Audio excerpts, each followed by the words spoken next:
Have you ever just looked at some people and wondered how they pull it off? How they achieve these absolutely extraordinary results, almost like the universe itself is bending over backwards to help them succeed? Well, today, we're going to break down a really powerful concept that these top achievers use, a lot of them without even knowing they're doing it. It's called superposition, and it's basically the secret to engineering your own luck. Okay, so right off the bat, let's challenge something we've all been taught our whole lives, that to get massive results, you just gotta work harder, right? Outgrind everyone else. But what if that's not just kind of wrong? But what if it's actually a trap? A really inefficient one that's holding you back from what you could really be doing? I mean, think about it. Whenever we see someone hit it big, our brains usually jump to one of these four things. We think, oh, they must have worked 24/7, or, well, they had a ton of cash to start with, or they just knew all the right people. And if all else fails, we just chalk it up to a massive stroke of luck. These are the classic pillars of success we're all taught to believe in. But here's the thing, those pillars, they're shaky. They really don't tell the whole story, not even close. In fact, if you're just relying on those, you're probably setting yourself up for a whole lot of frustration. So let's dig in and see why this conventional wisdom just falls short. Okay, so let's look a little closer, and you'll see these first three pillars start to crumble. I mean, we all know people who work incredibly hard, maybe harder than anyone, but they haven't achieved that massive success. And so many of the world's biggest companies were started with literally zero resources in a garage somewhere. And connections? Come on, you have to build those from scratch. They don't just fall out of the sky. So clearly, these things alone can't be the main reason. And that brings us to the last one, luck. And yeah, luck is a huge, huge factor. But here's the key. It's totally useless by itself. Let's say you sell a product and overnight the price goes through the roof. That's pure luck. But if you only have 10 of them in your inventory, you can't really do much with that lucky break, can you? You need what are called scaling instruments. Think of these as the systems or the tech that let you pour gasoline on the fire of good fortune. Without them, a lucky break is just a nice little story you tell your friends. So if that old model is busted, what's the real one? It's time to look at a totally new equation for achievement. And this one, well, it completely changes how we should think about spending our time and energy. Now, get ready, because this new equation is pretty wild. It suggests that luck, just being in the right place at the right time, accounts for a massive 50% of success. Half. Those scaling instruments we just talked about, they make up another 30%. And what about good old-fashioned hard work? Just 20%. This shows so clearly that success isn't about rowing harder. It's about catching the perfect current with the biggest sail you can possibly find.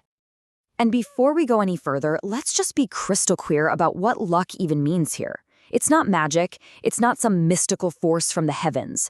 It's simply a favorable alignment of time and space. Being in the right place at the right time.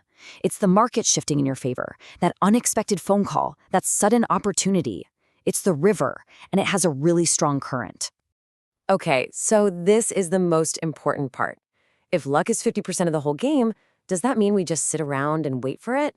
No, absolutely not. And this is where we finally get to the core idea of this whole explainer, superposition. This is the method for turning luck from some random thing you hope to bump into a systematic process you can actually create. Just let that sink in for a second. Superposition is the purposeful activity of creating systematic luck.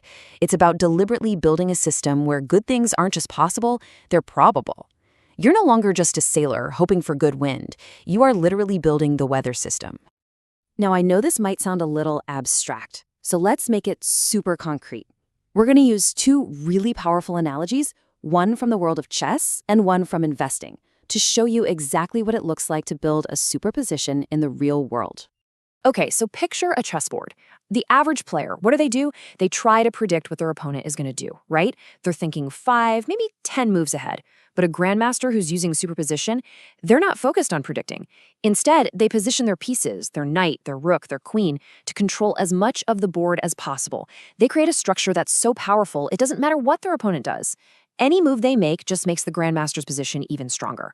It's not about prediction, it's about making victory inevitable. Okay, now let's jump over to investing. The normal approach is to try and pick the next Amazon or the next Google, right? It's a total prediction game. But the superposition approach is completely different. It's about building a portfolio where you've got different assets that balance each other out, so that any big market event, whether it's a crash, a boom, or just a lot of chaos, somehow ends up benefiting your overall position. Your system is actually designed to get stronger from chaos, not just survive it. So how do you actually start building this for yourself? In your career, in your business, just in your life? Well, it doesn't start with doing more stuff. It starts with getting really, really clear. And to do that, you have to answer 3 absolutely foundational questions. First, you have to understand the game you're in. And I mean really understand it. What are the rules that nobody talks about? Who's really pulling the levers? Second, you need radical self-awareness. What's the one thing you do better than almost anyone else, and what are your biggest weaknesses? This isn't about just being positive. It's about a brutally honest inventory of what you're working with. And finally, number 3, understand your position on the board right now. Are you a player who's making the moves, or are you a piece being moved by others? Your strategy has to start from there, not from some fantasy of where you wish you were. Look, if there is only one thing you remember from this whole explainer, please let it be this. The entire mindset shifts. It's a shift from being a passive person waiting for good things to happen to being an active architect of opportunity. You are no longer waiting for a lucky break. You are building a machine that manufactures them on demand. So I'll just leave you with this one question to chew on. Think about your life, your career, your projects, like one big chessboard. Are your actions just you reacting to what the world throws at you?